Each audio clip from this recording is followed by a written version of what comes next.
దేవునికి స్తోత్రం. మీ అందరికీ నా హృదయపూర్వక వందనాలు తెలియజేస్తున్నాను. మార్చి నెల 1వ తేదీ మనము ఎంతగానో దేవుడు మనల్ని దీవించాడని మరొక మాసంలోకి మనం దేవుడు మనల్ని నడిపించినందుకు దేవునికి స్తోత్రం. ఈరోజు దేవుని బిడ్డలారా, 1వ తేదీ ఈ 1వ తేదీ చాలామందికి అవసరతలు ఎన్నో ఉంటాయి. కానీ 1వ తేదీ వస్తుందంటే కొంతమందికి భయం ఉంటుంది. 1వ తేదీ వస్తుందంటే ఎలా చేయాలా, ఏంటి, ఏదైనా కొత్తదనం కావాలా, లేకపోతే ఇంకేదైనా ఒక ప్లాన్ చేసుకుంటాం. దేవుని బిడ్డలారా, అలాగే దావీదు జీవితంలో కూడా తన కుటుంబం విషయంలో 2వ సమూయేలు గ్రంథము 7వ అధ్యాయం 29వ వచనంలో, దయచేసి నీ దాసుడైన నా కుటుంబము నిత్యము నీ సన్నిధిని ఉండునట్లుగా దానిని ఆశీర్వదించుము. దేవుని బిడ్డలారా, ఒక అద్భుతమైనటువంటి మాట. నీ సన్నిధి నిత్యము నీ సన్నిధిని ఉండునట్లుగా దానిని ఆశీర్వదించుము అంటే కుటుంబాన్ని ఆశీర్వదించాలని కోరుకుంటున్నాడు. రెండవ మాట ఏంటంటే, యెహోవా నా ప్రభువా, నీవు సెలవిచ్చి ఉన్నావు, నీ ఆశీర్వాదము నొంది నా కుటుంబము నిత్యము ఆశీర్వదించబడును గాక, నిత్యము ఆశీర్వదింపబడును గాక. అంటే దేవుని బిడ్డలారా, ఒకటి దేవుని సన్నిధానంలో తన కుటుంబం ఉండాలని ఆశపడుతున్నాడు. రెండవది, ఆయన సెలవిచ్చినటువంటి దేవుని యొక్క ఆశీర్వాదాలన్నీ కూడా, నీ ఆశీర్వాదము నొందిన నా కుటుంబము నిత్యము ఆశీర్వదింపబడును గాక. తనకు తాను తన కుటుంబం విషయంలో ఒక తీర్మానం తీసుకున్నారు. ఒకటి, దేవుని సన్నిధానంలో ఉండడం. ఆ దేవుని సన్నిధానంలో ఉన్నటువంటి పరిస్థితిలో ఎన్ని ఆశీర్వాదాలు దేవుని దగ్గర నుంచి వస్తాయో ఆ ఆశీర్వాదాలన్నీ కూడా నిత్యము ఆ కుటుంబానికి ఆశీర్వాదాలు ఉండాలని కోరుకుంటున్నాడు. అలాగే 2వ సమూయేలు గ్రంథము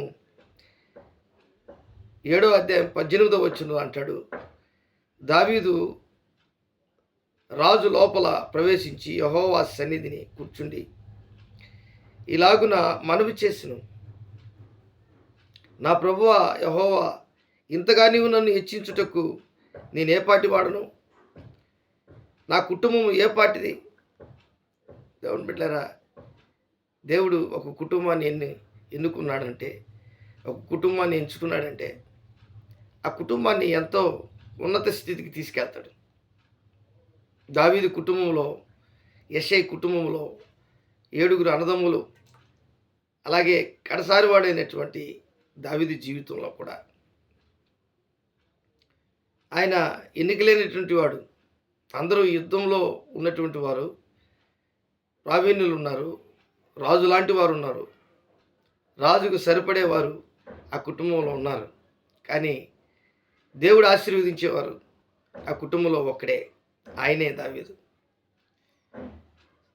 కాబట్టి దావీదుని ఎందుకు ఆశీర్వదించాడంటే, దావీదు జీవితంలో దేవుని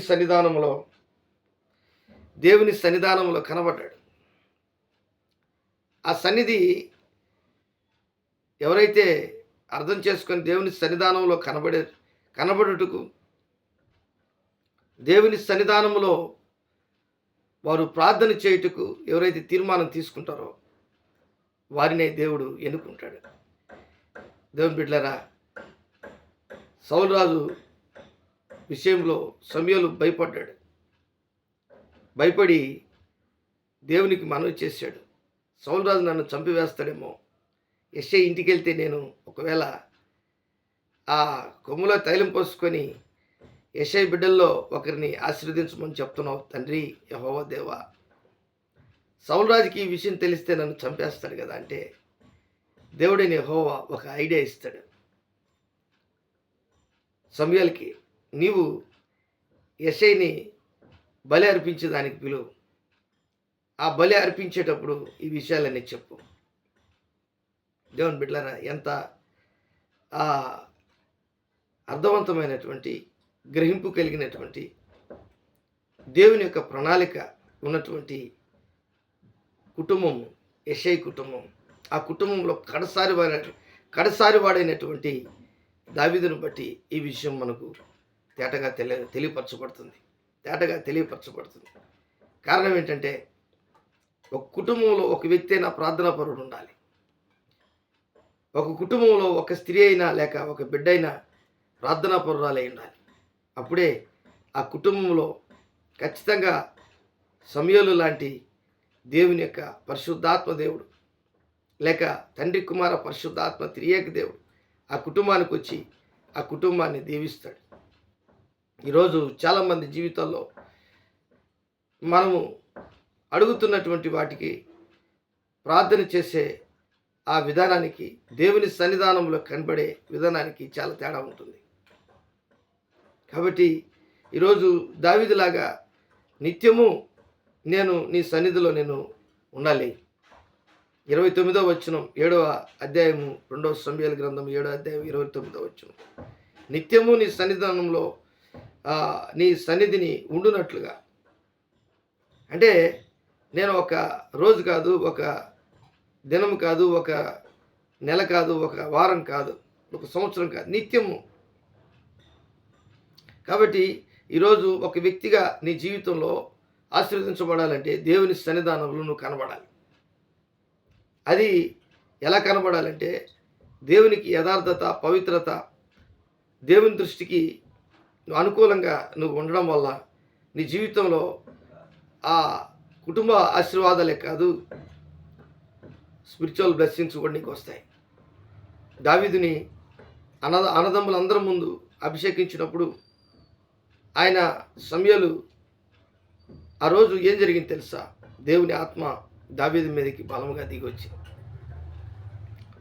నాట నుండి దేవుని ఆత్మతో నింపబడినటువంటి వ్యక్తిగా కనబడ్డాడు. దేవుని బిడ్డలారా, ఒక మనము గృహము గురించి, బిడ్డల గురించి, ఆస్తి అంతస్తుల గురించి ఎన్నో మనము పాటలు పడుతుంటాం, కష్టాలు పడుతుంటాం. మన జీవితంలో అనేకమైనటువంటి శోధనలకు గురి అవుతుంటాం. ఒక్కొక్కసారి మన డిప్రెషన్లో కూడా వెళ్ళిపోతాం మనం అనుకున్నది జరగకపోతే.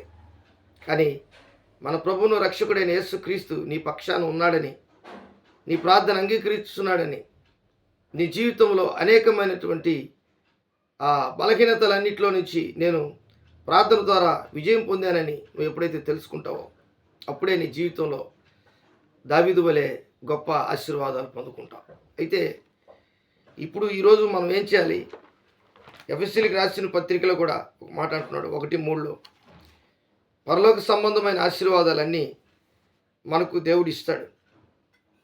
ఆయన క్రీస్తునందు పరలోక విషయముల్లో ఆత్మ సంబంధమైన ప్రతి ఆశీర్వాదం మనకు అనుగ్రహించును. నువ్వు ప్రార్థన చేసే వ్యక్తివైతే భూ సంబంధమైనవే కాదు, పరలోక సంబంధమైనవి కూడా నీకు ఇస్తాడు. అలాగే 1 కొరింథీయులకు రాసిన పత్రిక 12వ అధ్యాయంలో చెప్పబడినట్లు 9 వరాలు ఉన్నాయి. ఆ 9 వరాలు నువ్వు అడుగు, ఖచ్చితంగా దేవుడు ఇస్తాడు. పరిశుద్ధాత్మను నువ్వు అడుగు. అపోస్తలుల కార్యం 2:16, 17, 18 ప్రకారం నువ్వు దేవుని యొక్క ఆత్మతో నింపబడుటకు ఇష్టపడు. దేవుని యొక్క పరిశుద్ధాత్మను కలలు, దర్శనములు నీ జీవితంలో పొందుకోవాలని, చూడాలని, భాషలు మాట్లాడాలని, భాషలకు అర్థం చెప్పాలని, ఇలాంటి బ్లెస్సింగ్స్ కూడా నువ్వు కావాలని కోరుకున్నట్లయితే అది నిస్వార్థమైన ప్రార్థనగా ఉంటుంది. దేవుని దృష్టికి ఖచ్చితంగా దేవుడు జవాబిచ్చి నిన్ను ఆశీర్వదిస్తాడు. కాబట్టి దావీదుకే కాదు ఆశీర్వాదాలు, ఈరోజు నీకు నాకు కూడా కావాలి. దావీదు జీవితంలోనే కాదు దీవెనలు, నీకు నాకు కూడా దీవెనలు కావాలి. ఆ దీవెన కోసం వారు శ్రమించి ప్రార్థన చేశారు. ఏకాగ్రత కలిగినటువంటి వారుగా దేవుని సన్నిధానములో నిత్యము కనబడేటట్లుగా వారి జీవితము ఒక తీర్మానం తీసుకున్నారు. ఈరోజు నీ జీవితంలో కూడా, నా జీవితంలో కూడా మనము ఆత్మీయంగా ఇలాంటి తీర్మానం ఎప్పుడైతే తీసుకుంటామో గొప్ప కార్యములు మన జీవితంలో దేవుడు చేస్తాడు. దేవుడి వాక్యాన్ని దీవించి ఆస్వాదించును గాక.